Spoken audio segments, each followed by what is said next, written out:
Hello my angels, welcome back to another video. It is currently June, which means it is Pride Month, and as a very out and proud bisexual myself, what better time than to do the Sapphic Book Tag by Theresa from Sappho's library.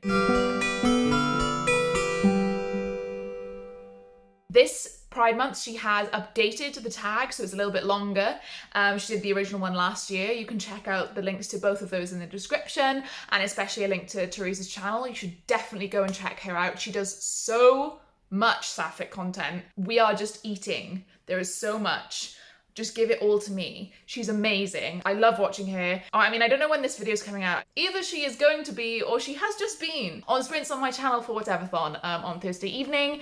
So yeah, you should check her out. She'll be in the description. And yeah, let's just dive right into the tag. For anyone who doesn't know, I'm not sure if you would or wouldn't, but Sapphic basically means WLW, or women loving women. So it can encompass lesbian, bisexual, you know, any type of woman loving woman, and it's queer as fuck. Just like me. So the first prompt is the book Criers' War, and that is to give an enemies to lovers book. And for this, I've chosen Gideon the Ninth by Tamsin Muir because it is just absolute peak enemies to lovers excellence. You hardly even get any actual romance in it, but the absolute banter and just rapport between the two main characters, who are both women, is just incredible. The way this is written is so funny. I think it's one of the funniest books I've ever read for like SFF. And if anyone didn't know, Gideon the Ninth, it's been making the rounds on BookTube and Book Twitter in general. But Gideon the Ninth is basically lesbian necromancers in space. The whole magic system is based around bone, flesh, that kind of thing, necromancy in general. The main character, Gideon, is I can't remember what the word is, but she's indentured in a way to the other character, Harrow. They are the ninth house, there are 9 houses, and they go to this place in order to become a lictor, which is like basically the emperor's right-hand people. And the kind of heir of each house has to go, and there's kind of a murder mystery going on, and it's like a murder house, mystery house. Honestly, it's fucking bonkers.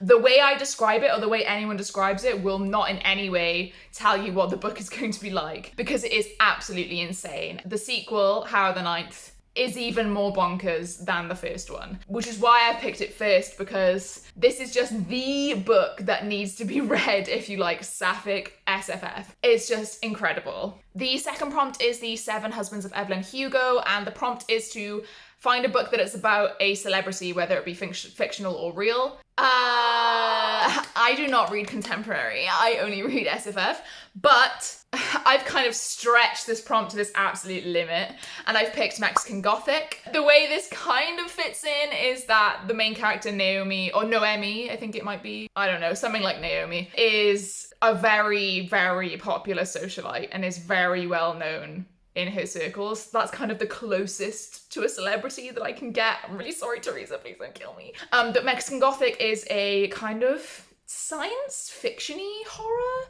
It's a bit of a in-between genres. It's set in, I think it's like the 1930s. Oh no, it might be the 1920s. No, 1950s. Shit. No, yeah. I'm gonna settle on 1950s. I'm so bad. But Mexican Gothic is about a main character, Naomi. I feel like that's not the right name, but it's something like that. And her sister has gone to marry this guy and like fucked off to the country. And she's a bit worried about her sister because she's had no contact with her since. It was a very quick wedding. The guy was a bit weird when she met him.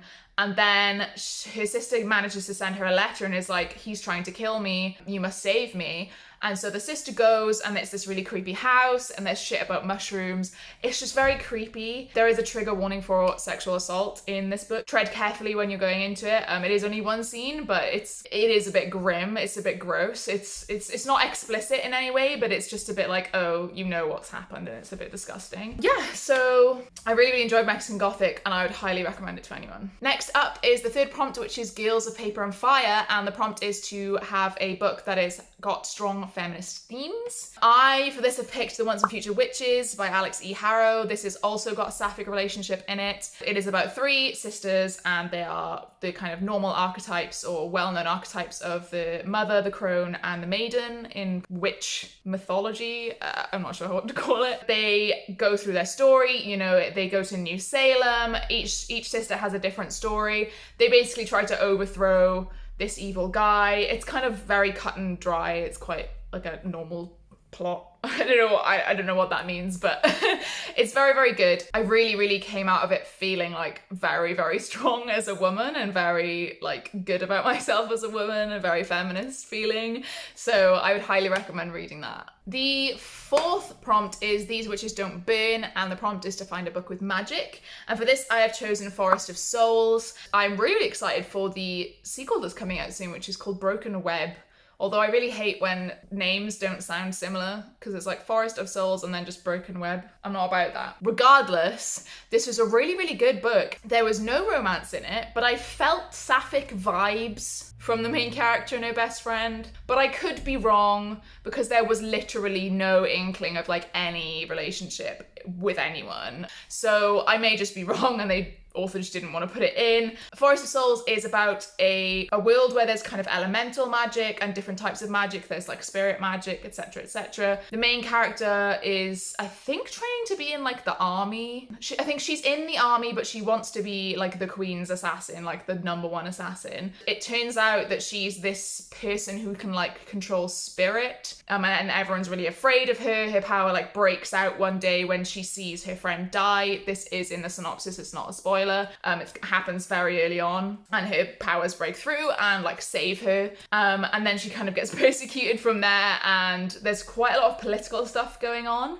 which is right up my street. I really love that type of fantasy. I don't really want to say too much more because obviously it's spoilery. No, I'm not saying much that is like selling it, but I did really enjoy it as a fantasy, and the magic system was really cool, and I really liked the idea that their eyes change colour. There's quite a lot of persecution of the people who have magic, kind of a bit like the Grisha in the Grisha trilogy and stuff like that. And yeah. The next prompt is You Should See Me in a Crown, and the prompt is a book with royalty. And for this, I'm not sure if this counts as royalty, but I picked The Bone Shard Daughter by Andrea Stewart. This also has a sapphic relationship in it. It's really sweet, and it's really good and really realistic relationship between people. And it's like hard and they argue, but like it's so, you can tell they're so in love with each other, and it's just, it's like, I really want you to be together. And they are together, but there's a lot of back and forth because one of them's in the rebel army and one of them's like a daughter of a duke or some shit. So there's a bit of animosity there. But the main character she is the daughter of the emperor. I don't know if emperors count as royalty, but we're going to stretch the prompt anyway. But the Bone Shard Daughter has one of the best kind of magic systems I've seen in a while that I've really enjoyed. The Bone Shard magic is that when people in the Empire reach a certain age, they have to undergo some kind of like weird surgery where they get the back of their skull removed, like only a shard, gets sent to the Emperor, and he basically gets to use them in whatever the fuck he wants. He can create like constructs. So there's like spy constructs, war constructs, trade constructs. There's a head construct of each division, like helping him run the Empire. It's really sophisticated magic system and like plot. It's really great. And the daughter has like amnesia. She doesn't know how to use her powers. She's really confused. The Emperor's always really mean to her. He like won't give her keys to unlock the doors in the palace and things like that. That's the main character, but there are a couple of other storylines, like the Sapphic storyline out in one of the islands, and then also a dude. I can't remember any of these people's names, but it's a really good book. There's quite a few perspectives, but it all kind of weaves really well together, especially by the end. Like all of the links between each character is really well done. But yeah, really like the magic system in that, like the royalty in that, and it's very good. Next prompt is This Is How You Lose the Time War, and the prompt is Star-Crossed Lovers. Now, I couldn't really find something for this other than I was gonna say Strange the Dreamer. Strange the Dreamer, like, even though they aren't technically star-crossed lovers, like, I wouldn't say it's anything like Romeo and Juliet or like, you know, Katniss and Peter or whatever. But Sarai and Laszlo in it are very, I don't know, it's like, it is very tragic. Like their romance is very sweet and very tragic, and to me it reads very star-crossed lovers, even though it may not technically be. If you don't know what Stranger Dreamer is, where have you been? Stranger Dreamer is a very, very high fantasy book. Very long, it's an adult fantasy, and it's about Laszlo Strange, and he is a librarian. He's been obsessed with this city called Weep ever since he was a child. When he was younger, he knew the real name of Weep, but it got plucked from his mind and replaced with the word Weep. And he physically felt that. And so his whole life now has been obsessed with this city. He researches it all the time. And then one day he gets the invitation and the opportunity to go there. And that's all you need to know before going into Stranger Dreamer. You shouldn't know anything else because it's basically a spoiler. You don't want to know anything going into this book. Next up, we have Cinderella is Dead. And the prompt is a book that reimagines or retells a story. And for this, I have chosen The Court of Miracles by Kester Grant. This is a very loose, may I just say, very loose retelling of Les Mis, or Les Miserables, which is also a musical, but it was a book first. It's a very YA, I wouldn't even say it's fantasy, it's literally just historical fiction. I guess it is still fiction, but it's fantasy fiction in a way. But not really. There's no magic, there's nothing like that. There is sort of guilds in France. There's about 12, I think there's like an audit or accounting guild, they're obviously called something else. Prostitution guilds, dead or death guild, that they take care of the dead. You know, there's lots of different things and they're all really interesting and I really liked learning about each one of those. And the main character, her sister gets taken away or sold by her dad, and so her basically whole storyline is to try and get her sister back and save her sister. You meet loads of different characters on the way. I really, really enjoyed seeing like all of the different characters from Les Mis pop up, but essentially it was its own story, but just with character names from Les Mis, and it was set obviously in the French Revolution. I would say it didn't really need to be a Les Mis retelling, but that's thoughts for another day. Next up is The Miseducation of Cameron Post, and the prompt is a book that you'd like to see adapted to screen. So for this, I've picked The Space Between Worlds by Micaiah Johnson, I think it is. I would really love to see this as like an animated series because sci-fi I think just works so much better as animation. I don't really enjoy when they try to make it realistic. I really, really like stuff like Love, Death and Robots, Futurama, you know, like things like that. I think that this would work really, really well in animation, and it'd be a lot easier to do, I guess, in animation. But The Space Between Worlds is a sci-fi and it's about our main character Kara, and she is dead in all worlds, so parallel worlds, except for 8. And this makes her the prime candidate to travel between these worlds, because if you are alive in another world, if you travel there, you will die. Like, you will die instantly when you arrive. So because she has so many worlds that she's already dead in, she can travel, and she's hired to travel around these worlds and collect data from these worlds and such and so forth. She gets to one world and kind of gets roped into trying to save it. She kind of realizes her own world needs saving because of the, there's so many racial, socioeconomic problems. Like, the reason that she is dead in so many of these worlds is because most people, her, for example, Kara, in most worlds, she lives in the slums, like outside of the main city. And most of her people, or most of her doppelgangers, they're called, will also have lived there because that's like the highest chance of where she's going to be. So there's a very, very good commentary on not just race, but like rich versus poor as well, trying to better yourself and trying to get higher than your station and things like that. And it's just a really, really good book. And it's also sapphic, so there's a sapphic romance in this as well. I wouldn't say it's like a romance book though, it just happens to be there. It's just part of the book rather than like a main trait of the book. Next up we have How to Make a Wish, and the prompt is to pick a book that you wish was in your arms right now, or an upcoming release you wish was in your arms right now. And I'm going to pick The Jasmine Throne by TASHA SURI, which is sapphic, and I cannot wait to read this book. It's literally my most anticipated book from this year because I loved Empire of Sand by TASHA SURI, but The Jasmine Throne is a sapphic fantasy romance, and it is between a royal and a maid. And that is literally all I know. I just know there's going to be politics, there's going to be magic, and there's going to be a sapphic romance, and they are apparently bantery, disaster lesbians and like snarky and you know, there's the enemies to lovers. I'm so excited for it. It's coming out in July. You all need to be there and you all need to order it. Next up, we have The Priory of the Orange Tree, and the prompt is to pick a big book. And for this, I've picked The Unbroken by C.L. Clarke, which again, I have not read yet, but I am literally about to in like the next week. So I don't know much about this one yet, other than it is, I think, also enemies to lovers, and it is a bodyguard and a royal, I think. I'm trying not to read synopses too close to reading them because I really, really want to go in blind. Again, lots of politics, lots of fantasy, lots of fighting. Straight up my alley, right up my street. Give it to me. That's going straight in my basket. I want it now, but it is really big. I haven't got it with me because it's at my uni house. When it arrived, I was like, oh my God, it's huge. It's like huge this way as well as thick. But I'm really, really excited to read it, and you should all go and order it because it came out in March and I can't believe I haven't read it yet. I'm so useless, but this month it's on my TBR, so hopefully soon. Next up, we have Honey Girl, and that is the prompt to pick a really, really tiny short baby book.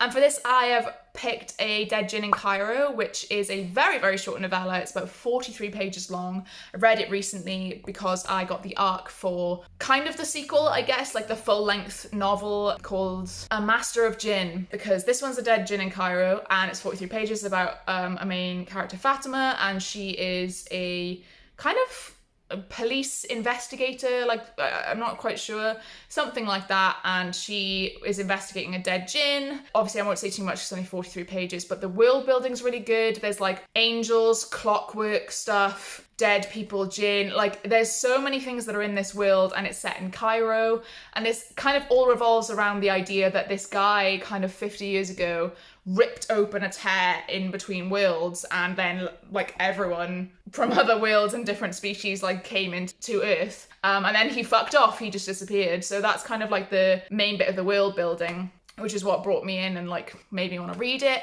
and I'm excited to read the full novel. Next up, we have Soul Kill Girls, and the prompt is to put a spooky book. And for this, I have chosen The Devil in the Dark Water because it's very spooky.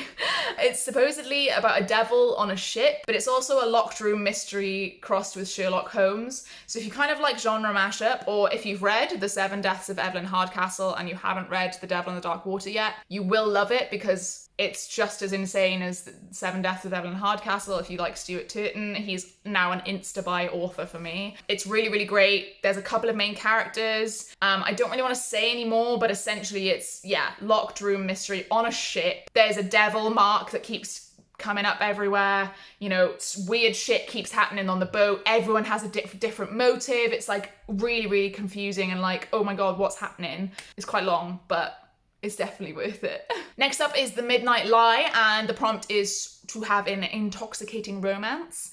And I hate to do this, but I have to put From Blood and Ash because it's the only one I've read recently that has really like hooked me in with this romance, and I fully believe it. I fully root for them, and I'm into it, and I want more sex scenes from it. But From Blood and Ash, if you don't know, it's been everywhere, but it's a romance, heavy on the romance, heavier on the fantasy and kind of the world building sense. And you know, she tries, but we're all in it for the sex scenes, let's be fucking honest. And in the third one there was not enough, to be perfectly honest with you. It's about Poppy, and she has been grown up to be like the maiden, and she has to be covered all the time. And essentially her guard, she fancies this guy, he becomes her personal guard. Shit happens between them. There is some fantasy plot in there somewhere, but that's all I really care about. And yeah, if you should read it if you want to have like a really, really fun, fast-paced romp, to be honest. It's pretty good. Next up, we have The Henna Wars, and that is the prompt to read a book that is exploring a culture different from your own. And this is kind of difficult for me because obviously I read a lot of fantasy, so it's kind of all different culture from my own in a sense. But I've picked Jade City because it's very, very urban. It's heavy on the urban kind of real life stuff, and then it just happens to have a fantasy element, so I really, really liked that about it. Jade City is about basically like gangs. It's kind of like 1920 gang shit. Jade is a commodity whereby the people of Caicon who live there, born there, you know, the race that they are, they can use jade to like strengthen themselves, kind of using their spirit, and like it just makes them stronger essentially. But it's really, really dangerous for anyone who has like weakened blood, mixed race or anything, because they can become addicted to jade. They can be jade poisoned. Like even the normal Keikon warriors, like they have to be careful if they wear too much jade, like they can get jade poisoned. And it's very like there's two clans and they're kind of at loggerheads about, you know, territory and things like that. It's very political. Really like the main characters, main family as well. And yeah, just another good political fantasy, to be honest. And obviously it's written by Fonda Lee, who is Asian, and it's very much based in Asian culture and Asian setting. So it's obviously a culture that is not my own. Now, the last prompt is the falling in love montage. And the prompt is to give a rom-com. In case I haven't said it, well, I have said it. In case you weren't listening, I do not read contemporary. I do not read romance, like straight up romance, contemporary romance. So I literally have no rom-com recommendations. I'm so sorry. I'm really sorry. Instead, I'm gonna say that you should order She Who Became the Sun, because it's coming out in June, which is this month, Pride Month, and it's sapphic, and it's political, and it's a semi kind of Mulan retelling. Not a retelling, it's just got elements of it. It looks really good and I can't wait. The last thing to do is actually to recommend a sapphic book. So we're gonna have She Who Became the Sun. I haven't read it yet, so I can't recommend it yet, but I know it's gonna be good. So the one I'm going to recommend that I have read is going to be Down Among the Sticks and Bones by Shauna Maguire. Now, this is book 2 in the Every Heart a Doorway or the Wayward Children series, but book 2 is a sequel. So you could technically read the second one before you read the first one. It would be fine. And it follows Jack and her girlfriend, Jack from the first book, and what happened before the first book. And she is lesbian, and they have a very sweet relationship, and I very much like them. So yeah, that's it for this tag. Thank you so much to Theresa for making it and even for updating it. I really, really enjoyed doing this and picking out the books for it. I'm also, though, really fucking disappointed in myself that I couldn't pick a sapphic book for each of these. I need to get my fucking arse in gear and read some more sapphic books this month, especially as it's Pride Month. And yeah, hopefully you've enjoyed. If you have, leave a purple heart below if you have got this far. And leave a like, subscribe, do all that good stuff. And yeah, I will see you in another video. Bye.